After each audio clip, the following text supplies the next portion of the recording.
하나님의 지혜는 하나님의 계시를 발견하게 하고 하나님의 총명은 발견된 계시를 선명하게 밝혀줍니다. 이로 인하여 구약의 시편 기자는 이렇게 노래하고 있어요. 시편 34편 8절 너희는 여호와의 선하심을 맛보아 알지어다. 에베소서 21번째 시간입니다. 오늘은 하나님의 은혜를 맛보아 알지어다 라는 제목으로 하나님 말씀 함께 나눕니다. 본문인 1장 8절에 보면 모든 지혜와 총명이라는 문구가 나옵니다. 모든 지혜와 총명, 이것은 과연 무엇일까요? 모든 지혜와 총명은 하나님께서 구원과 더불어 함께 주시는 풍성한 복의 내용들입니다. 하나님은 우리에게 복을 주시되 구원의 복만 주신 것이 아니라 구원의 복과 관련된 여러 가지 복들도 함께 그리고 더불어 주시되 풍성하게 주십니다. 이로 인하여 사도 바울은 같은 장 3절에서 이 복들을 이렇게 표현해요. 하늘에 속한 모든 신령한 복. 그렇죠. 우리가 받는 모든 복은 하늘에 속한 복입니다. 성경의 증거에 따르면 하늘도 하나님께서 창조한 세상이죠. 창세기 1장 1절 태초에 하나님이 천지를 창조하시니라. 그리고 이와 짝을 이루는 말씀입니다. 창세기 2장 1절 천지와 만물이 다 이루어지니라. 또한 성경의 가르침에 따르면 우리의 주님이신 예수님은 부활하신 후 하늘로 올라가셨죠. 사도행전 1장 9절부터 11절 이 말씀을 마치시고 그들이 보는데 올려져 가시니 구름이 그를 가리어 보이지 않게 하더라. 올라가실 때에 제자들이 자세히 하늘을 쳐다보고 있는데 흰옷 입은 두 사람이 그들 곁에 서서 이르되 갈릴리 사람들아 어찌하여 서서 하늘을 쳐다보느냐. 너희 가운데서 하늘 올려지신 이 예수는 하늘로 가심을 본 그대로 오시리라. 그렇죠. 또한 성경의 가르침에 따르면 이 하늘이란 곳은 하나님의 거처일 뿐 아니라 천사들의 거처라고도 합니다. 에베소서 3장 10절 이제 교회로 말미암아 하늘에 있는 통치자들과 권세들에게 하나님의 각종 지혜를 알게 하려 하심이니. 한원하면 하나님은 세상을 창조하시되 하늘이라 칭하는 세상도 창조하셨고 땅이라 칭하는 세상도 창조하셨죠. 이와 같은 이유로 하늘에 속한 피조물들이 있고 땅에 속한 피조물들이 있습니다. 하늘에 속한 대표적인 피조물은 무엇일까요? 정답은 바로 천사들입니다. 그들은 인격적 존재들이죠. 또한 이성적 존재들이며 그리고 하늘에서 존귀한 자들입니다. 이로 인하여 성경은 그들을 이렇게 불러요. 하늘에 있는 통치자 또는 하늘에 있는 권세자. 따라서 천사들은 하늘 피조물의 대표자들로서 하늘 피조물들의 면류관입니다.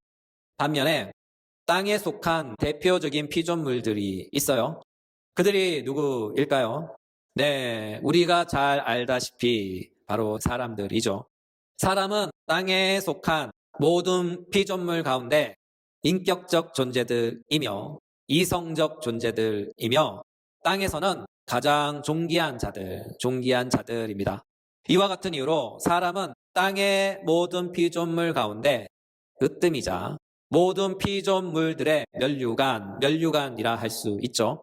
그러나 성경의 가르침에 따르면 사람은 이 땅에서뿐만 아니라 하늘과 땅의 모든 피조물 가운데 으뜸이 되며 나아가 모든 창조물 곧 하늘과 땅의 모든 창조물의 면류관이라고 합니다. 그 이유가 무엇일까요? 하늘과 땅의 모든 창조물 가운데 유독 사람만이 받은 아주 독특한 축복이 있는데 그것은 바로 사람만이 하나님의 형상을 따라 하나님의 형상으로 창조된 거예요. 창세기 1장 26절 하나님이 이르시되 우리의 형상을 따라 우리의 모양대로 우리가 사람을 만들고 그들로 바다의 물고기와 하늘의 새와 가축과 온 땅에 기는 모든 것들을 다스리게 하자. 따라서 사람은 하나님의 모든 창조물 가운데 그 창조물들이 가지지 못한 아주 존귀하고 탁월한 복을 받았습니다. 바로 창조자의 형상을 하사받은 거예요. 이와 같은 이유로 하늘의 천사들이 아무리 존귀하고 신비롭고 영묘하다 해도 사람보다는 못한 거예요. 왜냐하면 사람은 신의 형상을 따라 창조되었기 때문이죠. 그러므로 하나님의 창조는 하나이지만 이 하나의 창조 안에 구분된 두 세상이 있는데 그 중에 하나는 하늘이라 불리는 영적 세상과 또 다른 하나는 땅이라 불리는 가시적 세상입니다. 요점은 우리가 받은 복은 바로 신령한 복으로서 하늘에 속한 복이란 사실이에요. 이 점을 인식하는 것이 아주 중요합니다. 가끔 많은 그리스도인들이 예수 믿으면 복 받습니다. 이렇게 말하니까 그 복이 이 땅에 속한 복으로 오해하는 경향성이 참 많은 것 같습니다. 다시 한번 강조해서 콕 집어 드립니다. 우리가 받은 복은 하늘에 속한 복이에요. 하늘하면 우리가 받은 복은 영적인 복이다. 물론 이 땅에서 복을 받긴 해요. 그러나 복의 우선적 내용과 그 열매는 영적인 복으로서 하늘에 속한 복입니다. 그렇다면 하늘에 속한 복으로서 그리스도인이 받은 복은 무엇일까요? 바로 제사함을 받습니다. 에베소서 1장 7절 우리는 그리스도 안에서 그의 피로 말미암아 속량 곧 제사함을 받았느니라. 제사함, 이것은 우리가 받은 구원에 있어서 제일 우선되는 복입니다. 왜냐하면 성경의 가르침에 따르면 우리는 죄로부터 구원을 받는 것이기 때문이죠. 히브리서 9장 22절 피 흘림이 없은즉 사함이 없느니라. 성경은 세상을 구분하는 독특한 기준을 갖고 있어요. 죄인과 의인, 믿는 자와 안 믿는 자, 자연인과 종교인, 죽은 자와 산 자, 양과 염소 등등입니다. 소위 이원론적 구분을 갖고 있어요. 이와 같은 이유로 성경에서는 또는 성경의 관점에서는 중간지대는 존재하지 않는 거죠. 가령 그리스도 안에 있는 세속인들, 기독교 사회에 있는 불신자들, 구원에 대한 유보자들 이런 관념 등은 없는 거예요. 믿는 자면 믿는 자이고 안 믿는 자이면 안 믿는 자입니다. 혹은 구원받은 자면 확실히 구원받은 자이며 구원받지 못한 자이면 확실히 구원받지 못한 자입니다. 이와 같은 이유로 성경에서 죄인 혹은 세상이란 말을 쓸 때 그것은 우리가 소위 세상의 관점과 개념으로서의 죄인 그런 것 아니에요. 성경의 개념은 이렇습니다. 하나님의 나라가 아니면 죄의 나라, 하나님의 사람이 아니면 죄의 사람. 이와 같은 이유로 하나님의 사람을 성경은 의인 또는 하나님의 자녀들이라 부릅니다. 왜냐하면 하나님은 절대적인 의가 되시기 때문에 그분을 믿는 사람들 또한 모두 다 의인이 되는 것이죠. 반면에 하나님을 믿지 않는 사람을 성경은 죄인이라고 부릅니다. 이것이 의인과 죄인, 의로운 세상과 죄악된 세상에 대한 성경적 구분과 명칭이에요. 따라서 우리의 구원은 죄의 세상, 죄악된 세상으로부터의 구원이며 이것은 그리스도의 피 흘림을 통한 제사함으로 말미암아 발생합니다. 그 결과 우리는 죄의 나라에서 건짐받아 의의 나라, 하나님의 나라인 그리스도 예수의 나라로 옮겨지는 거예요. 골로새서 1장 13절 그가 우리를 흑암의 권세에서 건져내사 그의 사랑의 아들의 나라로 옮기셨으니 그러므로 우리에게 있어 구원이란 것은 바로 이런 것이죠. 죄의 나라에서 그리스도 예수의 나라로 옮겨진 사건. 죄의 나라에서 그리스도 예수의 나라로 옮겨진 사건입니다. 쉽게 말해서 구원은 A에서 B로 완전히 이동한 것이다. A에서 B로 완전히 이동한 것이다. 이로 인하여 한 번 구원받은 사람이 다시 옛 세상으로 이전의 자리로 회귀하는 것은 불가능합니다.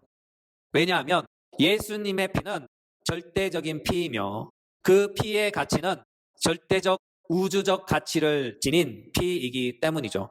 아무도 예수의 피를 헛되게 또는 무효화시킬 수 없습니다. 따라서 한번 예수의 피로 구원받은 사람은 그 구원을 스스로 무효화시키거나 타인에 의하여 박탈당하지 않습니다. 이 사실을 꼭 기억하시기 바랍니다. 그러므로 우리가 받은 하늘에 속한 복으로서 가장 우선되는 첫 번째 복의 내용은 제사함을 통한 우리의 구원입니다. 또한 두 번째 복이 있어요. 바로 오늘 본문입니다. 에베소서 1장 8절. 이는 그가 모든 지혜와 총명을 우리에게 넘치게 하사. 사도는 말씀하시죠.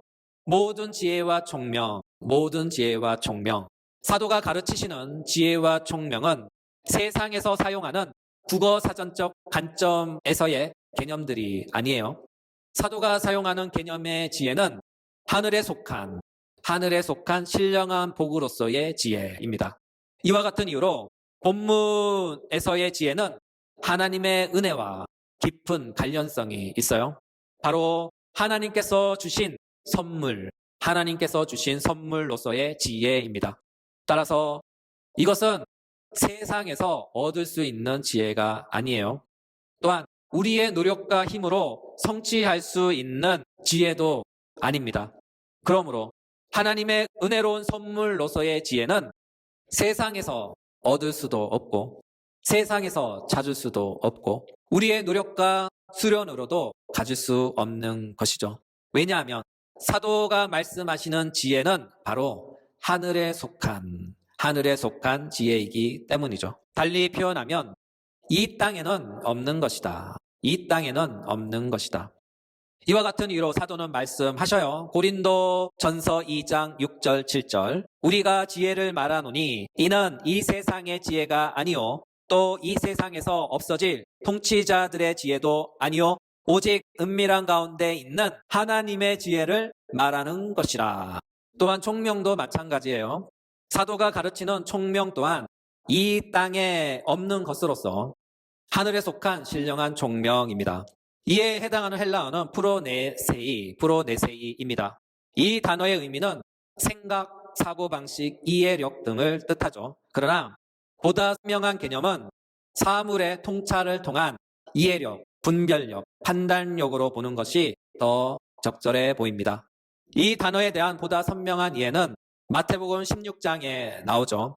마태복음 16장 21절 23절. 예수 그리스도께서 자기가 예루살렘에 올라가 많은 고난을 받고 죽임을 당하고 제3일에 살아나야 할 것을 제자들에게 나타내시니 베드로가 예수를 붙잡고 항변하여 이르되 주여 그리 마옵소서 이 일은 결코 죽게 미치지 아니하리이다.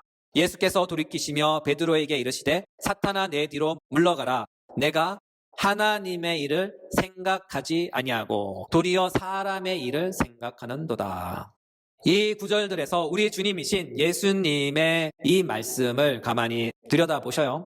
예수님은 사도 베드로에게 무엇이라고 말씀하셨나 하면 하나님의 일을 생각하지 아니하고 사람의 일을 생각한다라고 말씀하셨어요. 여기에서 생각하다 이 단어가 바로 총명이란 말과 동일한 단어입니다. 달리 말해서 총명이란 것은 생각하는 거예요. 어떤 일을 생각하는 것인가 하고 묻는다면 주님이 주신 지혜를 깊이 생각하는 것이죠. 그렇다면 여기서 우리의 질문은 이것입니다. 이 땅에서는 찾을 수 없고 이 땅의 것도 아닌 하늘의 신령한 축복으로서의 하나님의 지혜와 총명은 과연 우리에게 무슨 유익을 가져다 줄 수 있는가 하는 것이죠. 여러분, 하나님께서 주신 지혜와 총명으로 과연 우리는 무엇을 할 수 있을까요? 이에 대하여 본문은 이렇게 말씀합니다. 에베소서 1장 9절. 그 뜻의 비밀을 우리에게 알리신 것이요. 사도는 말씀합니다. 그 뜻의 비밀을 우리에게 알리신다. 여기서 그의 뜻은 누구의 뜻일까요? 네, 바로 하나님 아버지의 뜻이죠. 우리에게 구원의 복을 설계하시고 계획하셨으며 구원을 하사하신 성부 하나님의 뜻입니다. 세상을 창조하신 성부 하나님의 기쁘신 뜻, 아담이 타락했음에도 불구하고 오래 참으심으로 세상을 보존하신 은혜로운 뜻, 우리가 죄인임에도 불구하고 우리를 위해 당신의 독생자 아들을 세상에 보내신 그분의 뜻, 그의 피로 우리를 구원하신 그분의 뜻, 그리고 만물의 종말을 향한 그분의 뜻, 이 모든 것을 당신의 지혜와 총명으로 깨닫게 하시고 알게 하신다는 거예요. 따라서 하나님의 지혜는 하나님의 뜻을 밝히며 하나님의 총명은 하나님의 뜻을 깊게 생각하게 합니다. 사도는 이것을 이렇게 표현했어요. 에베소서 1장 17절 19절, 우리 주 예수 그리스도의 하나님 영광의 아버지께서 지혜와 계시의 영을 너희에게 주사 하나님을 알게 하시고 너희 마음의 눈을 밝히사 그의 부르심의 소망이 무엇이며 성도 안에서 기업의 영광의 풍성함이 무엇이며 그의 힘의 위력과 역사하심을 따라 믿는 우리에게 베푸신 능력의 지극히 크심이 어떠한 것임을 너희로 알게 하기를 구하노라. 이 모든 것을 한마디로 요약하면 하나님의 계시를 선명하게 알게 하신다. 하나님의 계시를 선명하게 알게 하신다. 환원하면 하나님의 지혜는 하나님의 계시를 발견하게 하고 하나님의 총명은 발견된 계시를 선명하게 밝혀줍니다. 이로 인하여 구약의 시편 기자는 이렇게 노래하고 있어요. 시편 34편 8절, 너희는 여호와의 선하심을 맛보아 알지어다. 너희는 여호와의 선하심을 맛보아 알지어다. 오늘의 말씀을 마무리합니다. 마태복음 13장 44절에 보면 우리 주님은 우리에게 이런 말씀을 하셨어요. 천국은 마치 밭에 감추인 보와 같으니 사람이 이를 발견한 후 숨겨두고 기뻐하며 돌아가서 자기의 소유를 다 팔아 그 밭을 사느니라. 우리 주님은 말씀합니다. 천국은 마치 밭에 감추인 보와 같으니, 이 구절에서 밭은 무엇일까요? 저는 오늘 본문에 비추어 볼 때 밭은 하나님이 주신 성경이라고 생각합니다. 성경 안에는 천국의 모든 보화가 다 담겨 있어요.